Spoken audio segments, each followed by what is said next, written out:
A história de Zumbi dos Palmares, o líder que desafiou o poder colonial e se tornou um símbolo de resistência. Zumbi dos Palmares é uma figura histórica importante no Brasil, conhecido por sua luta contra a escravidão e por liderar o Quilombo dos Palmares, um dos maiores e mais duradouros quilombos do país. Neste texto, iremos explorar a vida de Zumbi, sua importância para a história brasileira e seu legado para gerações futuras. Antes de continuar, deixe seu like por favor.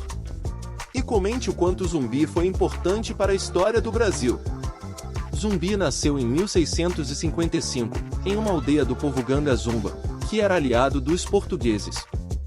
Acredita-se que ele tenha sido sequestrado ainda criança e levado para o Quilombo dos Palmares, onde cresceu e se tornou um líder da comunidade. O Quilombo era um refúgio para escravos fugitivos, índios e outros marginalizados da sociedade brasileira da época. Em Palmares, Zumbi se destacou como um líder militar e político. Ele organizou a resistência contra as invasões das forças coloniais portuguesas e lutou para manter a liberdade dos quilombolas. Em 1678, Ganga Zumba, o líder do Quilombo, fez um acordo de paz com os portugueses, que previa liberdade para os quilombolas em troca da rendição. Zumbi foi contra o acordo, alegando que a liberdade não deveria ser negociada com os colonizadores e que a luta deveria continuar. Por essa razão, Zumbi liderou uma facção dissidente dentro do Quilombo e se tornou o líder do grupo que continuou a resistir contra os portugueses. Durante sua liderança, Zumbi conseguiu unir as diversas comunidades que compunham Palmares e expandiu o Quilombo, tornando um grande centro cultural e político. Palmares chegou a ter cerca de 20.000 habitantes e abrigava diversas atividades econômicas, como a agricultura, a pecuária e a produção de artesanato.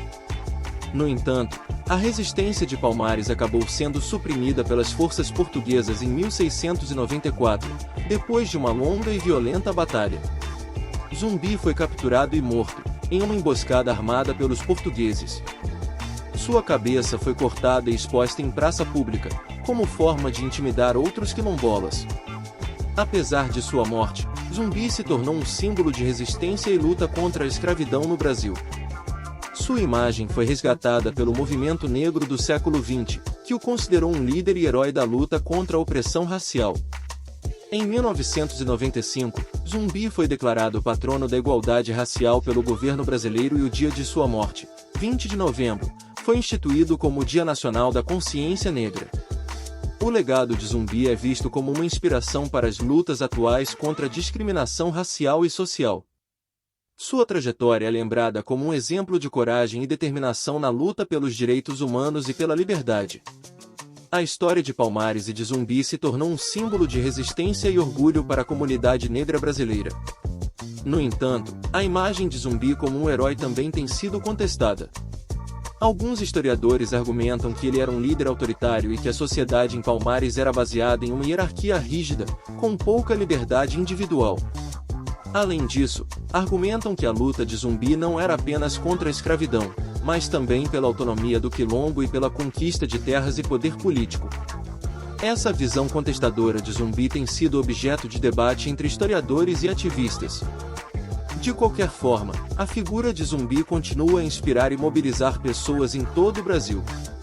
Sua história é um exemplo de resistência e luta contra a opressão, e sua memória é um convite para refletir sobre as desigualdades e injustiças presentes na sociedade brasileira. Além disso, o legado de Zumbi é um lembrete de que a história do país não pode ser entendida sem levar em conta a participação e a contribuição dos negros e afrodescendentes. Por fim, é importante lembrar que a luta contra a discriminação e a opressão não é uma tarefa exclusiva da comunidade negra, mas sim de toda a sociedade brasileira. A história de Zumbi e do Quilombo dos Palmares é um convite para que todos os brasileiros se comprometam com a construção de uma sociedade mais justa, igualitária e democrática, em que os direitos humanos sejam respeitados e a diversidade seja valorizada. Não se esqueça de curtir esse vídeo e se inscreva no canal. Comente aqui embaixo qual a próxima personalidade que você quer conhecer. Muito obrigado e até a próxima!